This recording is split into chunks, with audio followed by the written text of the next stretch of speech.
To my right here is Shaen Catherwood, who's Head of Pupillage and Barrister 2 at Devereux Chambers. We've also got Grahame Anderson at Littleton Chambers. They're both going to sort of share the talk together and cover the different points that we asked them to do today. So shall I hand over to you both now? And please. Let them get going. Thank you very much. The way we've decided to arrange this is that we're going to take one topic and then I will talk about it and then Grahame will talk about it, or we might do it in a slightly different order. But that seemed to be the way that would be most interesting for you, and you wouldn't have to listen to each of us talking solidly for 15 minutes, which is generally going to be rather duller. So the first topic we've been asked to talk about is why we chose the bar at all, and in particular why we chose the relevant area of law, namely employment law, to practice in. And so I'll talk about my experience first. Like a lot of people coming to the bar these days, the bar wasn't my first job. I spent most of my 20s in publishing as a journalist, editor and then publisher. And so my choice of coming to the bar was to some extent a reaction against what I was doing, or more positively, a way of finding something more congenial, something that perhaps expressed my talents better than what I was doing. I think I could summarise why I found the bar and find the bar attractive by focusing on 2 points, which will not be surprising to you. At the bar, you're paid to think and you're paid to talk. And I found that attractive. I still find that attractive proposition. In terms of thinking, the journalist Giles Corran once said that barristers are people who condemn themselves to a life of homework. And in a sense, that's right. We're all still at school in one sense. Everyone in this room likes absorbing large amounts of information quickly. We like tackling new areas of factual exploration every day, which is what we have to do in our jobs. We are people who like the challenge of an intellectual puzzle, because at their heart, most cases are intellectual puzzles which can be solved in one way or another. So I find that intellectual stretch attractive, and you will probably find it attractive, and I can assure you that the bar offers it. Secondly, talking. Psychologists refer to something called flow, and that's the experience of doing something effortlessly. He said, not effortlessly at all. It's that experience when almost you don't seem to be doing it yourself. Now, I'm not saying that always happens, but when you are in court cross-examining or talking to a judge, there are times when you suddenly stop realising you're there almost. You are in a situation of flow, and that is one of the most exciting and interesting things you could ever do. It's a privilege of the job. Sometimes you can be cross-examining for hours on end, and it seems to have gone in a flash. And so if you are somebody for whom that sounds like an attractive proposition, then the bar may well be for you, and the employment bar may well be for you, because, and I think this is something maybe Grahame can talk a bit about in a moment, the employment bar, you spend a lot of time as an advocate, which is not true of all areas, certainly of civil law. You cross-examine a lot, you make submissions a lot, and you have regular opportunities to undertake appellate advocacy as well. So if you want to be a true traditional advocate, somebody who does all those traditional witness handling and submission skills, who has to exercise those skills, then the employment bar is a pretty good choice. I'll pass over now to Grahame. I would adopt wholeheartedly everything that Shaen has said. My third pupil supervisor said to me that in being a barrister, you're being a brain for hire. And that to me is an apt summary of what we do. There are other attractive elements to the bar, and the thing I enjoy the most, I think, is being self-employed. I'm sure in all of the talks you get about becoming a barrister, that will have been a headline for a lot of people. And I enjoy the fact that a lot of my work is homework that I can do at home or do in my own way without being supervised. That's very scary often, and especially when you're at a junior level like I am. To go from pupillage where you're being supervised all the time to be in a position where you're supposed to know what you're doing and take it on your own back can be very scary. But to me is very attractive. Talking about life at the junior employment bar in particular, though, why did I choose to go into that area of practice? The answer I gave in pupillage interviews was as follows, and it's true, but I've polished it up a bit, is that when I think when I was about 20, my mother, who worked as a kind of a cook in a school canteen, was unfairly dismissed. Or well, I say she was unfairly dismissed. And we kind of went through the whole internal procedure of getting it back. And what I saw in that is that, first of all, the law is very interesting. It's very complicated, actually. It's not like tort law and contract law, which to me are quite straightforward and very well honed. There are lots of interesting points you have to look into and think about and take.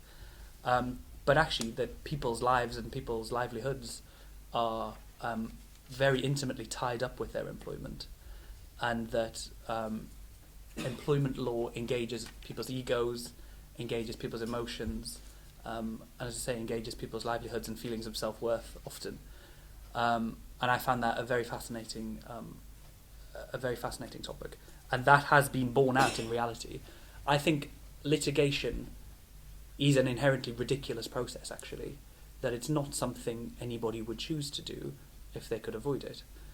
But people do get involved in litigation, and it's usually, certainly in my experience, on quite irrational grounds.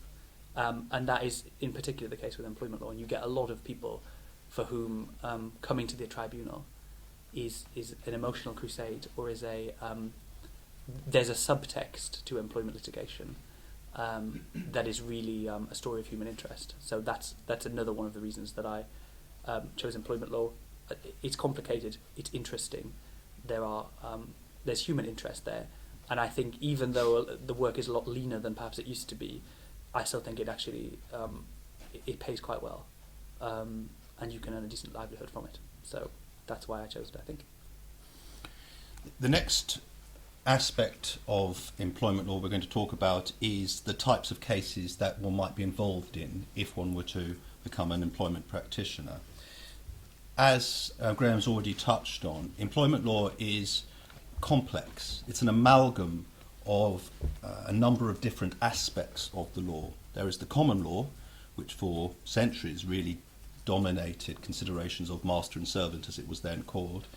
You've got the statutory law, which is now the dominating feature of employment law, which creates the causes of action such as unfair dismissal and the main discrimination laws.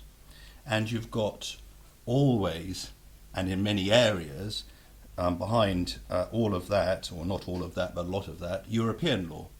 And European law can be directly relevant sometimes, in the sense that you will be citing decisions of the European Court of Justice in the Employment Tribunal, for instance, if you were dealing with the area of TUPE, the transfer of undertakings. So you have to very frequently wrestle with these interlocking areas of law, and often very complex and sometimes rather badly drafted statutes and statutory instruments. And from a very early stage you will have to be doing this. You may, in your early days, be arguing points which would tax senior members talking to the Supreme Court. So it is quite exciting, quite bracing. I've mentioned those causes of action that are most frequently found at the junior end: unfair dismissal, discrimination claims. You also have whistleblowing claims, union-related matters, union recognition matters, and then quite separately from that, you have employment matters that proceed in the civil courts. So you might have a high-value bonus claim because there are caps on contractual claims in the Employment Tribunal. So you might have to bring a very high-value bonus claim in the High Court. You might have claims for injunctions to enforce restrictive covenants, preventing a former employee, for instance, from competing or poaching other employees, and so on, or to restrain an employee from the misuse of confidential information. So it's actually a very broad area. Employment law isn't one thing. It touches on many different things, and that is part of its fascination. I'll come back to how I feel about the different areas on our next topic, but I'm going to pass over to Grahame and see if he's got anything else to say about the typical causes of action and so on. No, certainly. All of the glamorous stuff that was mentioned towards the end there, I don't do on my own at the moment. But I suppose this might vary from chambers to chambers and from practitioner to practitioner. I don't know.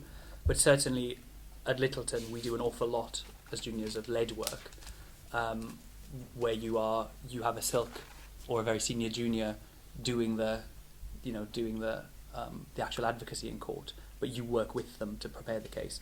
We do an awful lot of very urgent injunctive matters, and often that will be, on a Sunday evening you'll get a phone call saying we're going to go to the High Court tomorrow morning, so you're staying up all night to prepare for this. It's not usually that bad, but there'll be lots of that, but certainly I don't do that on my own just yet. The main three things that we do are at the junior end are, well, first of all, lots of bits and pieces and lots of little crappy directions, hearings here, there and everywhere. But as far as substantive cases are concerned, it is unfair dismissal stuff. Discrimination is a very big one, and whistleblowing as well. And often the last two you will try and throw in there, or claimants try and throw in there, because there are quite severe caps on unfair dismissal compensation. But if you can bring a claim for discrimination or whistleblowing, then those caps no longer apply. But those are the three main kind of areas of work that I will be doing on a day-to-day basis. I mean, I did an unfair dismissal claim Wednesday, Thursday. I was doing a preliminary hearing for a whistleblowing claim. Well, I say it's not a whistleblowing claim, but they said it was, on Friday. So there is an awful lot of variety. I mean, another point to make, I think, although we'll probably discuss it in a bit, is that those of us who do employment law rarely do just employment law. And there are lots of areas of the civil law that you wouldn't call employment law, but do touch on it. So lots of commercially stuff is kind of commercially employment or employment-y commercial work. So a lot of shareholder dispute kind of things, directors behaving badly. Something I do a lot of is sports law, and sports law is a very amorphous concept. You can call anything sports law if there's a sports-related person involved in it, and we certainly do on our website.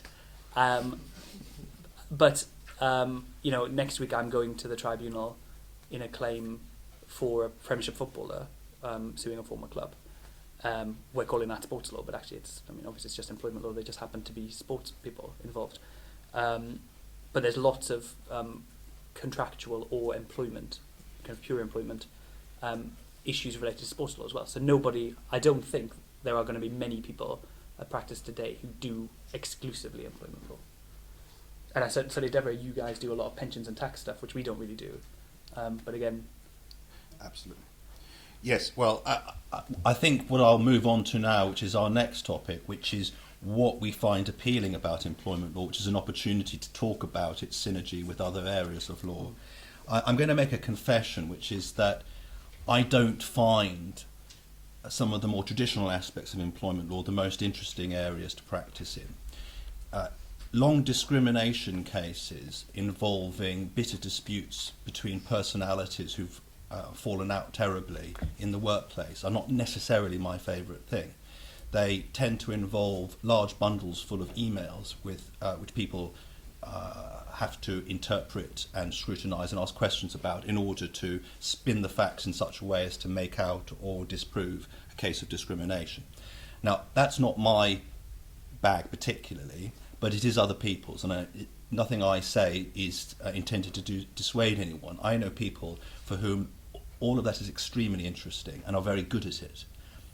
I think if you are somebody who is interested in office politics, in inverted commas, which is not a criticism if you are, but if that is something which you engage with, then you might find employment practice of that kind very fulfilling, because it's all about human interest. I'm rather less interested in humans, perhaps. I'm more interested in the more commercial aspects, the more technical aspects, and that is why I tend to appear a bit less in the employment tribunal these days and a bit more in the High Court, where you are fighting over contracts and whether somebody, as a matter of fact, is in breach of various covenants or whatever else they might be doing.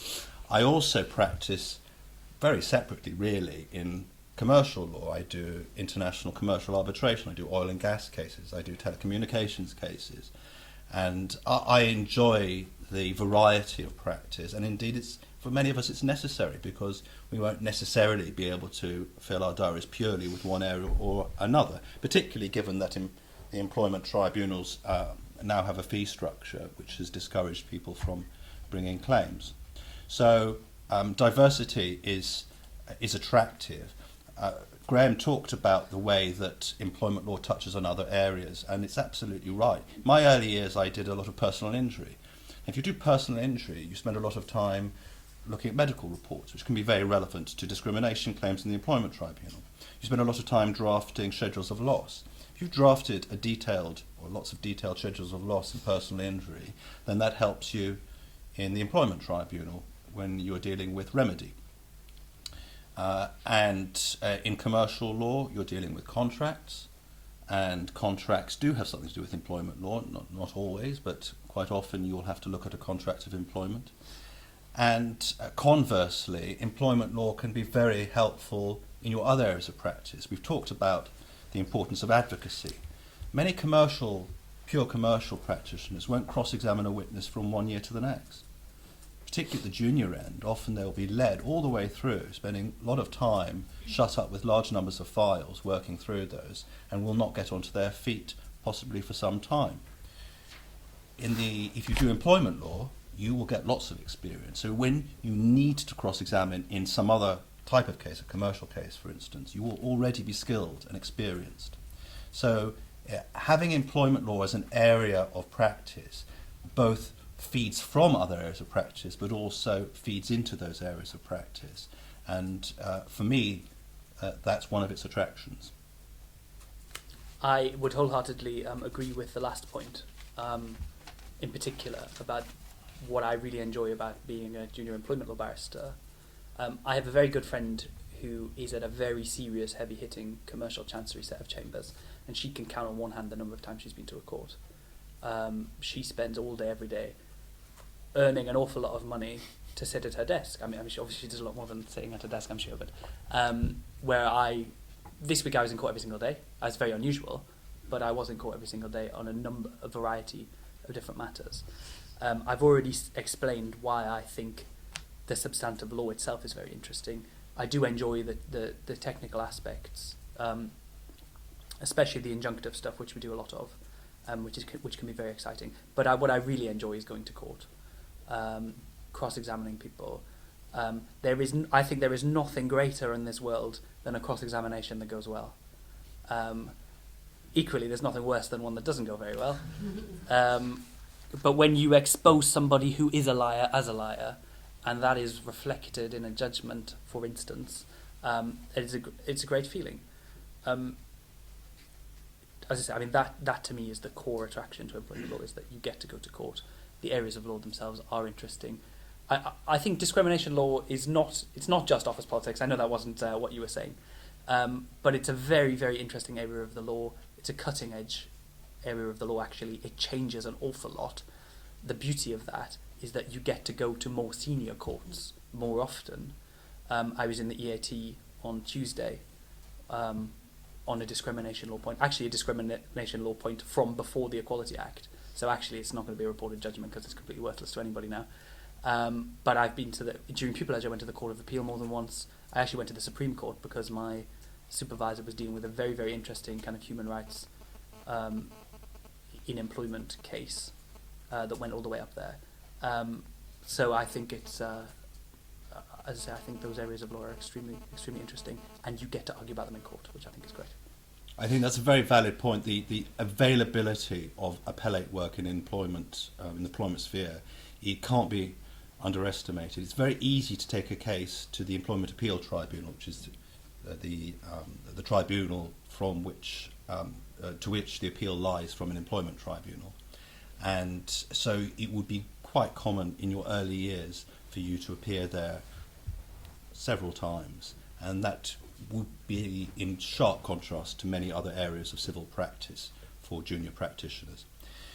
The next topic we're going to talk about is the lifestyle implications of practice at the employment bar, and in a sense Graham's just given you a bit of insight into what those lifestyle implications can be, because it can be a very busy area of practice. Imagine you are instructed in a 14-day discrimination case, let's say. It might not be where you live, it might be hundreds of miles away. You'll have to stay in a hotel, and you'll have to come back at weekends, no doubt, but you may not be able to travel back each day. And so it can be quite an exhausting area of practice, and it can require, as I say, time away from home. Not always. I've probably not done it that often, but I think other practitioners have done it a lot more than I have. During the course of employment tribunal work, you have to do a lot of other work behind the scenes. You will typically prepare for all but the most minor case closing submissions, and you will often prepare those as you're going along, and most of all on the night before you have to deliver them. You'll often be given no time at all separately to prepare those closing submissions, so you'll be up all night bashing them out so that you can hand them up as your collected masterpiece to the tribunal the next morning. And that is just part of the course, part of the job. One thing to bear in mind is if you are going to run employment practice with some other area of practice, you want to ensure that they dovetail as much as you can. When I was doing personal injury law, it was mostly desk work. It was pleading, particulars of claim, defences, writing advices, and that worked quite well. But it did mean I had to work at weekends a lot, catching up on my paperwork, because I was in tribunal so much during the day. So it's an area of the law where you will be out and about a lot. You'll be busy if you do well in it, and that should be contrasted with other options which are much more desk-bound. So you have to be sure that you're somebody who wants to be up at the crack of dawn, off on the train to some far-flung county court or employment tribunal more likely, and that suits you, as opposed to having something more office-based. Yes, I mean, I probably am most experienced in this most recently. I go here, there and everywhere. I would say that of my employment practice, it's probably about 70% in court, 30% advisory. At present, the advisory stuff is more lucrative than the court work, and that's something I'll talk about in a second. But I do get here, there and everywhere. There are employment tribunals all over the place. Indeed, it's one of the very few UK jurisdictions, which means you can be sent into Scotland as well. And the Scots don't realise that it's a UK jurisdiction, not a Scottish jurisdiction. And they will talk to you as if you're a Scots lawyer, and Scots law, in my experience, is a lot more obscure than our law. But anyway, so I've been to Aberdeen on one case. I've been to a place called Haverfordwest. The clue is in the title about just where it is. It's closer to Ireland than it is to England. I didn't realise this because it's an annex of the Cardiff Employment Tribunal. So the heading said Cardiff Employment Tribunal, booked my hotel in Cardiff, booked my train to Cardiff, then realised that I had another 3-hour train journey at 4:30 the next day. 4:30 in the morning to get there on time. But anyway, so those are some of the lifestyle implications. But if you like that kind of thing, I do. I find it quite fun going to places that I would not otherwise go to. To do that is good fun. It does have a problem though, which is that because we're self-employed, you will pay for all of that up front, and it will take a good while for anybody to reimburse you for that, if indeed at all. One of the problems that I had at the beginning of practice, so I started in October, and I'm still having, is that I may well be billing a perfectly respectable amount every single month, but I am not really receiving a perfectly respectable amount just yet. And I've still got a sizable aged debt from cases I did in October, November, December, which I've still not been paid for. Solicitors can sit with your cheque, which they've not even written out yet, for months, and you don't complain about it because you want more work from them. However, your landlord will not wait, the gas company will not wait, etc. So something that I didn't really realise would happen, actually. You're a pupil, all you care about is getting taken on. You get a nice pupillage award, and you're very comfortable, and you think, right, great, I'll be taken on, and it's only up from here. I mean, that may be right in the long run, but certainly I've had quite a few problems in the last few months, financially speaking, where I'm earning plenty, but I'm not receiving a great deal. And I've had quite a few tight situations there. Because what you don't realise is that, suddenly I've got to start paying chambers fees. Oh, that's good. Suddenly I've got to start repaying that loan I took to do the bar course. Suddenly I've got to pay for Westlaw, etc. So all of these things you don't think about, then they become a bit of a problem. So, obviously that applies to any area of practice, I think, and it may vary from chambers to chambers as well. But that's certainly the main impact of being a barrister on my lifestyle up to now has been that point. Yes, I wholeheartedly agree with Graham's sentiments about cash flow issues in the early years, but do bear in mind that there are other areas that are considerably worse. If you do any what's left of legal aid work, that can take an inordinate amount of time to pay. If you do personal injury work for claimants, for instance, you might be working on conditional fee arrangements, or they're not called conditional fee arrangements anymore, but they what's ever succeeded them, and those payments will depend on what happens in the case, whether you succeed or not, and that can take years, literally years and years to pay. So whilst employment law can be slow, there are others that can be slower. Of course, in certain commercial areas, you get paid more rapidly because you're being instructed by large companies with very deep pockets. But that's what you choose, and employment law is not the worst area from that perspective. In relation to our next topic, we're going to be talking about what qualities are required of a good employment practitioner. And I think you all have picked up probably from what we've said already. You could probably write the list yourself. First of all, you've got to have solid legal ability. You've got to be a good lawyer in order to excel, because the law is actually quite difficult from the earliest days. You've got to have good witness handling skills. You've got to be somebody who's got the potential to have good witness handling skills. You'll learn on the job. You need to have very often a high level of curiosity. I've talked about the human interest side of it. Now, if you are going to get involved in discrimination cases, for instance, you've got to have the nose for a story almost. You've got to be somebody who really wants to uncover those secrets which are still lurking in the papers, which is often there. You need to work it out. You have to infer things. You have to sniff them out. You've got to be able to deal with very variable tribunals. Unfortunately, the quality of employment tribunal judges and wing members, because there are still wing members in certain categories of cases, is variable. Some of them are absolutely excellent. Some of them, I'm afraid, are anything but. And you've got to learn to be able to read your tribunal and be able to work your way around their awkwardness sometimes. You've got to be able to speak to them in a way that makes it clear what your position is, and makes it clear that they mustn't misunderstand your position, but must also be respectful. You can't irritate them, and it can be a real challenge. So it's not always, if you go to the High Court, on the whole, not without exception, but on the whole, the judges are of a very high standard. You're just not going to get that in the employment tribunal to the same extent. There isn't a great deal of pleading in employment work, so you're not going to be drafting the equivalent of particulars of claim or defences as much. Sometimes you will, but on the whole, solicitors do the pleading in employment cases, but you will have to draft skeleton arguments the whole time. And drafting a really good skeleton argument, persuasive document, rapidly is an important skill. So you've got to be sure that you're somebody who can work very rapidly, accurately, efficiently, and persuasively. If you, I've also been asked to talk about things which would not be good qualities for an employment practitioner.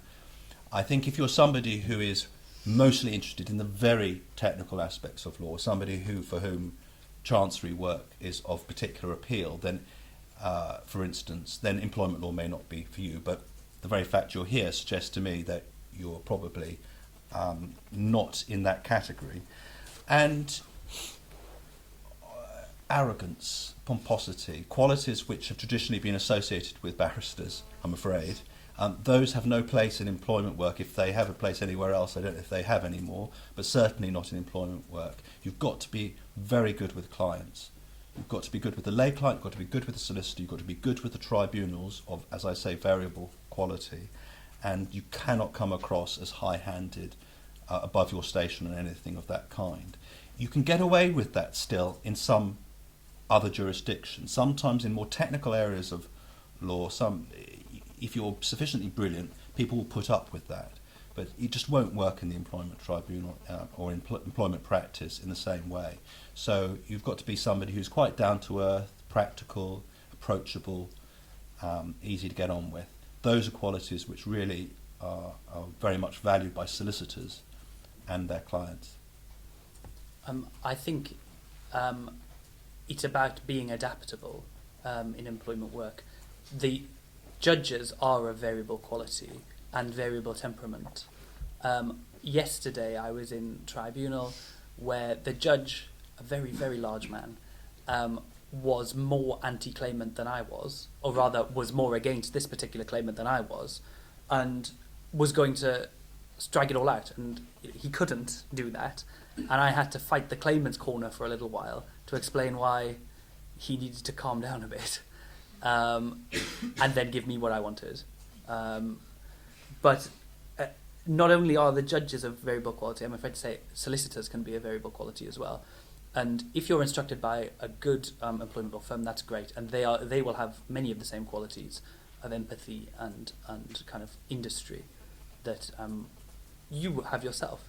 But you will often get some employment law solicitors, I think, who see employment law as a kind of, I don't know, easy option or something, and are not particularly brilliant, and will not do any of the work for you, will expect you to do everything, will not have prepared things they should have prepared, will not tell you that they have not prepared those things, and you will arrive at court in the morning to be asked, don't you have the bundle? No, I thought you had it. Did your solicitors hand it in? No, it doesn't look like they did. And that's something you have to be able to take on the chin. And I think being empathetic with your clients, because as I said, this is about, I think it's an area of law that's about human interest. You need to be able to understand them, understand what it is they do. But often you will be against litigants in person, increasingly so nowadays. And I don't think I have ever, in a tribunal case, I don't think in the last year I've had a counsel opponent. I've certainly not had a counsel opponent. I've had very few legally qualified opponents, 99% litigants in person. You have certain duties towards them to be fair and to try and understand what they're saying. And that takes I think that takes a kind of special skill set as well.